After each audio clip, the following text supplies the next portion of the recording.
Imagine a classroom, right? You've got one student who connects integrity, maybe, to stories of ancient Greek heroes. But then another student from a completely different background, they understand integrity through their family's traditions of, say, respeto, this really deep, interconnected respect for elders, for community. What happens when those two valid, deeply held understandings meet in a school system that maybe only champions one version? How do we even start teaching character in a world that's just so wonderfully diverse? So yeah, let's dig into this. In our, well, increasingly diverse world, what does it really mean to foster character in schools? We know traditional approaches often they struggle to embrace that rich tapestry of culture students bring with them. So today we're diving deep into a really interesting piece of research, Cultivating Culturally Competent Communities of Character, a transcultural approach to educational leadership across differences by Dr. Robert White.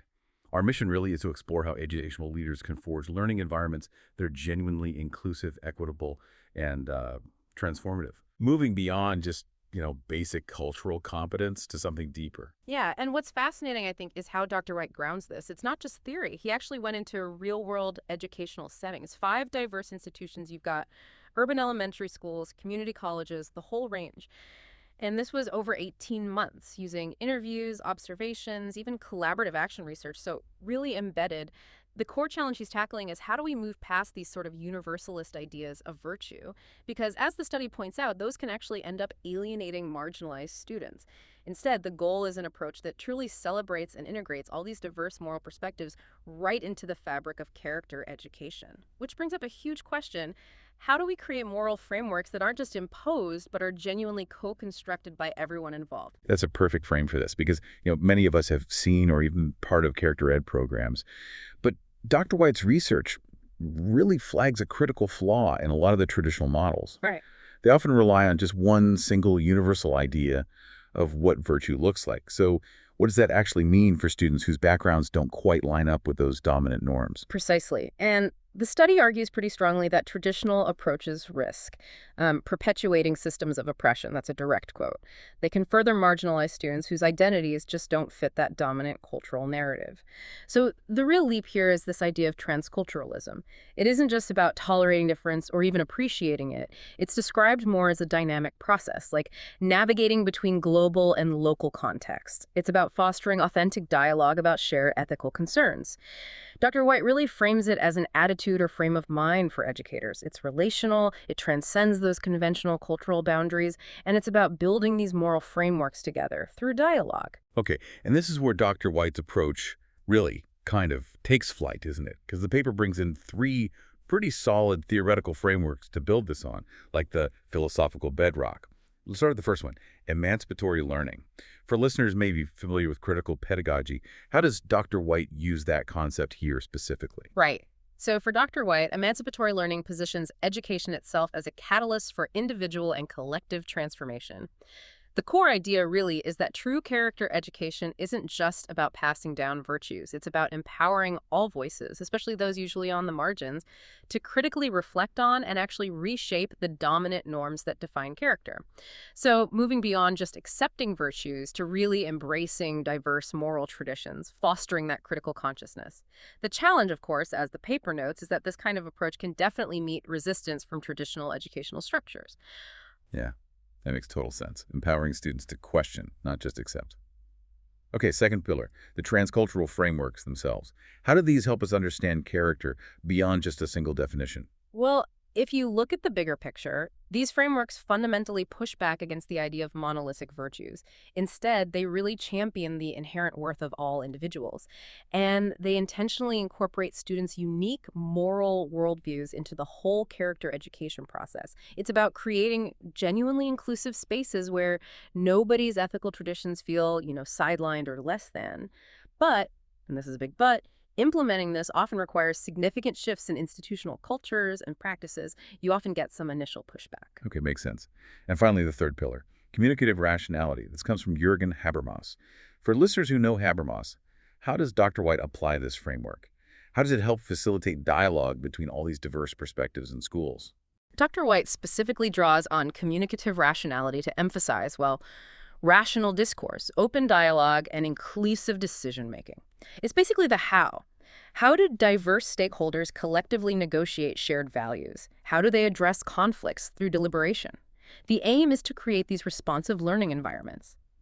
The caution flag here, though, is that existing power dynamics and structural inequalities may impact the ability of all stakeholders to participate equally. You have to actively manage that. So you've got these three powerful ideas, but the paper also points out it's not always a smooth blend, right? There can be tensions when you try to combine them. Oh, absolutely, and that's a critical challenge. The question becomes, can those emancipatory ideals, challenging established power, sometimes clash with the need for consensus you find in communicative rationality? The study actually cites Capper and Young's work on this. They detailed how social justice leadership initiatives often created resistance when they explicitly challenged established power structures, like trying to dismantle tracking systems in schools that faced real opposition from some advantaged parents and teachers. There's also the risk of what Gorski warns against, cultural tourism, where diversity is celebrated superficially, like food and festivals, without really digging into structural inequities, or even cultural dilution if you just focus on exchange without addressing those underlying power imbalances. That sounds like a really significant balancing act for leaders. What's the key takeaway, then, for navigating those potential conflicts productively? The key, according to Dr. White's research, boils down to equity literacy. That's a leader's ability to recognize, respond to, and actively redress inequities while making sure all students can genuinely thrive. These tensions aren't seen as roadblocks, but actually as productive tensions that drive deeper reflection and lead to more sophisticated practice. It's really about seeing conflict as an opportunity for growth and deeper understanding, not something to just shut down. Okay, so moving from the theory into the real world, how do these big ideas actually translate into things schools can do? The study gives some fascinating examples of redesigned character education. Let's start with integrating it into the curriculum. Yeah, one really powerful strategy is just diversifying the content itself. Imagine a high school literature class pairing Chinua Achebe's Things Fall Apart with Shakespeare's Hamlet. A teacher in the study noted how students who had been silent during our Shakespeare units were suddenly making profound connections between Okonkwo's tragic flaws and their own cultural experiences, maybe around expectations of masculinity or authority. And it also sparked those necessary, sometimes difficult conversations about what constitutes classic literature, whose perspectives have historically defined the canon. That really shows how a truly diverse curriculum isn't just exposure, it sparks real engagement. What about culturally responsive teaching methods, pedagogy? Right. So, an elementary math teacher, for instance, didn't just use culturally relevant word problems. That's a start. But they went further. They incorporated traditional games from students' cultures to teach math concepts. And they even invited parents in to share, clever mental math strategies they learned from family members who run small businesses. One parent was quoted saying something like, "When my daughter came home excited that the class was using the same way to calculate that I taught her from my childhood, she suddenly wanted to practice math every night." It validates their knowledge, builds confidence. It's powerful. The study also mentions critical reflection activities, like the privilege walk. Those sound like they could be really tricky to handle well. Oh, they absolutely can be. And the study acknowledges that. Without proper preparation, some students felt singled out and embarrassed. But when done well with careful scaffolding, maybe pre-teaching concepts like systemic advantage, setting up structured reflection, it became, in the words of one participant, a wake-up call. They said it didn't make anyone feel attacked, but made us all think about how we can use whatever privileges we have to help others, regardless of background. So that container of trust is absolutely key for making those tough conversations productive. Okay, let's shift focus a bit to empowering ethical agency. How do we help students become agents of change, not just, good citizens following rules? Service learning projects come up as a strong example here, like high school students partnering with environmental justice organizations in their own communities. They became co-creators rather than helpers. That shift is important. One student reflected, "I used to think my community needed outsiders to come fix our problems. Now I see how much knowledge and power we already have."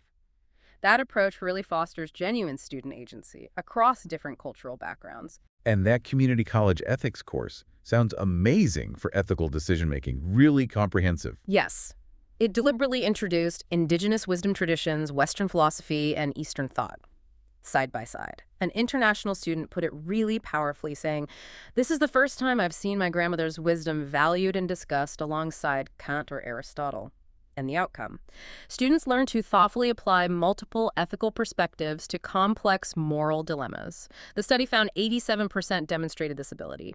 It really challenges that underlying assumption that Western frameworks are somehow the only or the highest form of ethical thought. Even student-led things like a cultural ambassadors club face some hurdles before finding their groove, it seems. Yeah, initially it kind of struggled with tokenism.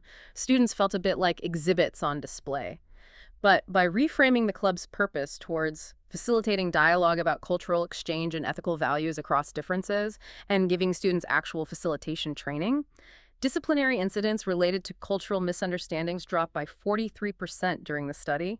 It became about real conversations, not just performances. Okay, so moving beyond the classroom walls, what co-curricular activities stood out for getting students talking and engaged? The high school cultural cafe events sounded really effective. They provided structured but also safe spaces for dialogue on potentially sensitive topics like family traditions, religious practices, cultural misconceptions. A student actually called it the safest space in school to talk about things that actually matter. And having trained facilitators was key to ensuring those conversations achieved real depth. I find the use of art really compelling, like the Global Arts Festival. Right. Art often feels like it can bridge divides, doesn't it? Exactly. As InTeacher explained, art bypasses some of the defensive reactions that can pop up in direct talks about values. It allowed, for instance, a daughter to share her family's traditions around Respeto and, as she put it, not feel like she had to choose between being culture at school and culture at home. It seemed particularly effective for younger students or English language learners, just opening doors to understanding in a different way. And mentoring programs, those Yeah. really seem to hit that note of belonging and mutual understanding. Definitely. At one community college, pairing international students with local students apparently completely transformed campus culture. The study reported 86% of participants noting significant shifts in their perceptions of other cultures. The key ingredient seemed to be reciprocity. It challenged assumptions on both sides. Everyone was positioned as both a teacher and a learner. One domestic student mentor said something like, "I expected to help my mentee with English, but I've learned more about resilience and adaptability from her than I could ever teach." That's powerful. What about developing those socio-emotional skills? How are things like mindfulness or conflict resolution approached in a culturally sensitive way? Well, a high school's mindful moment program didn't just teach generic mindfulness. It integrated diverse meditation techniques and explicitly highlighted their cultural contexts. So, for instance, exploring how muraqabah from Islamic traditions resonated with Muslim students, rather than just presenting a decontextualized version, it was about respecting the origin and presenting these as culturally situated tools. And the Peace Ambassadors program, that sounds like it tackled cultural differences in conflict head-on. It did. Middle school students learn conflict resolution strategies drawn from different cultural traditions. The program explicitly taught them about cultural patterns in conflict resolution, but crucially, while avoiding stereotyping, that's a fine line, and the result, a 62% decrease in disciplinary referrals related to conflict. They learned what the study calls meta-communication skills. Basically, the ability to talk about how we're communicating about our different styles or assumptions. That's often the key first step to resolving conflict across cultures. Okay, last piece of the puzzle. Assessment. Yeah. How on earth do you assess something as complex as character development, especially across cultures, without making it feel, I don't know, reductive or standardized in the wrong way? Yeah, that's a huge challenge. The study strongly recommends moving away from traditional, often externally imposed metrics. One example was high school character growth portfolios. These allowed students to document their own growth using different forms, written reflections, art, video. One student said, "Having to explain my understanding of integrity in my own words and connect it to my cultural background made me realize how my definition has evolved." So it honors their cultural strengths and their personal journey rather than just ticking boxes. And actually involving students in the assessment process. That feels like a pretty radical shift. It is. A community college created a character education advisory board. And this board, which included students and community members, actually co-developed the assessment criteria. So they moved from imposed metrics to collectively determine indicators that reflected community values. Yeah. That shift addresses power imbalances, right? And it increases community investment because diverse stakeholders get to define what success actually looks like in their context. So bringing this all together, what's the really critical role of the educational leader in making all this happen? It sounds like it goes way beyond just, managing the school budget or curriculum maps. Oh, absolutely. A key insight from the research is this concept of principled adaptability. Leaders need to hold firm to clear ethical commitments like equity and inclusion, but they also need to be flexible, responding to their specific school context, recognizing, as the study says, there's no one-size-fits-all approach. And perhaps most significantly, they have to be willing to courageously navigate those inevitable tensions and conflicts that pop up when diverse value systems interact. They can't shy away from that. Okay, so how do effective leaders manage those conflicts without everything just falling apart? Well, the paper highlights that the real work happens when we disagree about important things, but stay in relationship through the disagreement. That's key. One example was a suburban high school trying to implement a restorative justice program. It caused some friction among staff with different views. The principal didn't just impose a solution, they brought in an external mediator. And that led to a more sophisticated understanding on all sides, and ultimately a hybrid approach that honored their shared goal of ethical decision-making. Another case involved a cultural celebration that initially felt a bit superficial, the food and costumes critique for some families. Instead of getting defensive, the leadership listened and shifted towards more sustained, deeper engagement with underlying cultural values throughout the year. So it really is about reframing conflict, seeing it as an opportunity for learning and growth, not just a problem to be solved or avoided. Exactly. It's an opportunity for deeper understanding. And leaders model this. They model inclusive communication, maybe through things like Open Door Fridays. They demonstrate cultural humility, actively admitting when they don't understand something and seeking to learn. And they ensure things like multilingual communication, which sends a really powerful message. You belong here. Your voice matters. This kind of consistent modeling shapes the whole school culture. This all sounds incredibly valuable, truly, but let's be honest, it also sounds quite demanding. What are the practical, sort of operational challenges schools face, and how did the study see them being addressed? Yeah, the practicalities are real. Resource allocation, time, and money is always a big one. Some solutions mentioned include integrating character education into core academic subjects, like that English department redesign we talked about, so it doesn't feel like another thing to add. Using tools like digital character journals for asynchronous reflection, which can save class time, and fostering cross-departmental collaboration to develop interdisciplinary units that tackle these themes. And professional development has got to be huge here, right? Teachers need support for this kind of shift. Absolutely critical. Providing ongoing cultural competence training and not just one-off workshops. Establishing peer learning communities where educators can share best practices, troubleshoot challenges together, and really encouraging reflective practice, giving teachers time and space to examine their own biases and how their teaching methods land with diverse students. And getting everyone on board. Stakeholder buy-in is always a challenge for any big initiative. Crucial. The study emphasizes stakeholder buy-in and community engagement. This means things like inclusive planning processes from the start, not just presenting a finished plan. Transparent communication. One elementary principal used character conversations, live streams to talk with parents, and building deep community partnerships to extend this work beyond the school walls, involving families and community organizations. And finally, how do we ensure these initiatives are actually effective and that they genuinely fit the very different contexts of each school or community? Yeah, that's a key consideration. The research really emphasizes starting with needs assessments. Like one middle school used an annual cultural climate survey to understand the specific issues and perspectives within their community. It also suggests creating adaptable frameworks, maybe like a district-level character education toolkit that schools can modify. And importantly, integrating local wisdom. Actively inviting elders, cultural leaders, community members into schools to share traditional character-building stories, values, and practices relevant to the student population. Wow. What a journey through Dr. White's research. It's just so clear that cultivating these culturally competent communities of character isn't just, a nice extra. It feels like a vital, truly transformative mission for education today, especially in preparing students for the interconnected world they're living in. Absolutely. And if you look at the bigger picture, the research makes it really clear that this isn't a destination. It's an ongoing journey. It's multifaceted.